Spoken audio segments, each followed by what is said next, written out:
Okay, so some people use a lot of sealed bags on their hiking trips. I love them. My bag has a bag liner, of course. This is just a compactor bag liner.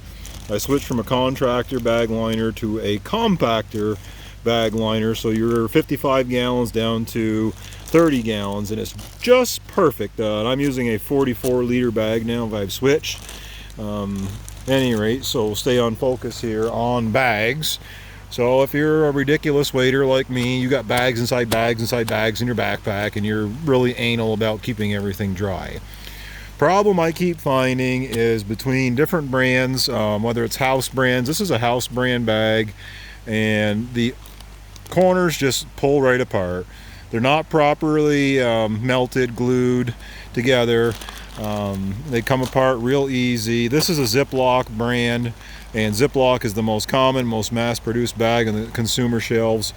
But if you check out their double seal, right here in between the two, it's actually not even properly glued. And then half the time, right out of the box, the tab is not even put together. So, you know, they never properly seal. It's still a good lock. It is a lock, but it's not a seal because the edges pop right apart, and then you end up with this scene right here with it opened up. Then you're not getting rid of any odors. You're not doing yourself any favors. They're just failing. And on a long distance hike, you really want a good bag.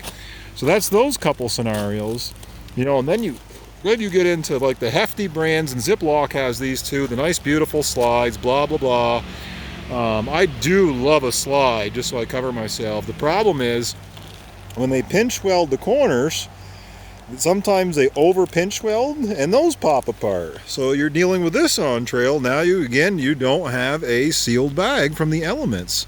And if you're trying to control odors, or your gadget bag you're trying to keep dry, it's not going to be dry. So that's a fail.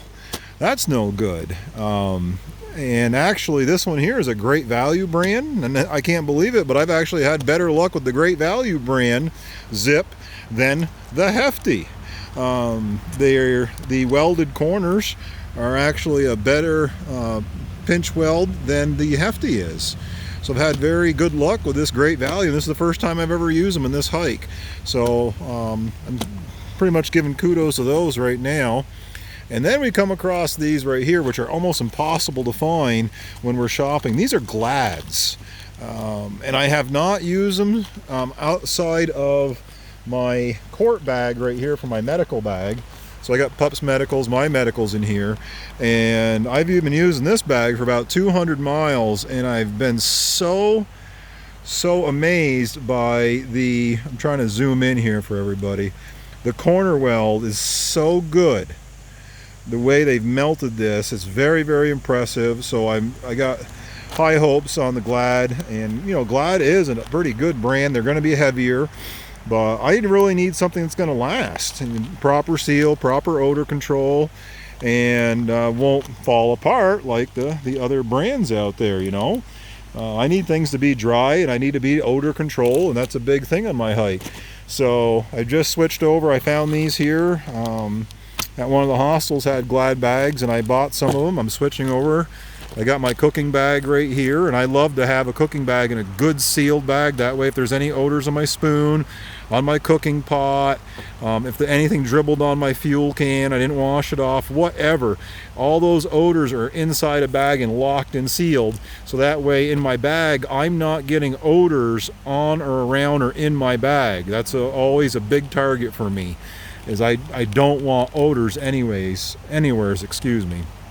So hopefully the Glad locks will go well. I'm still looking for quart bags, and if I'm going to go on their website eventually here, and if Glad has the Zip style, I want to get Glads. So hopefully we can find them, and one year I'm gonna figure out which bags I like the best. Right now we're gonna give Glad a chance.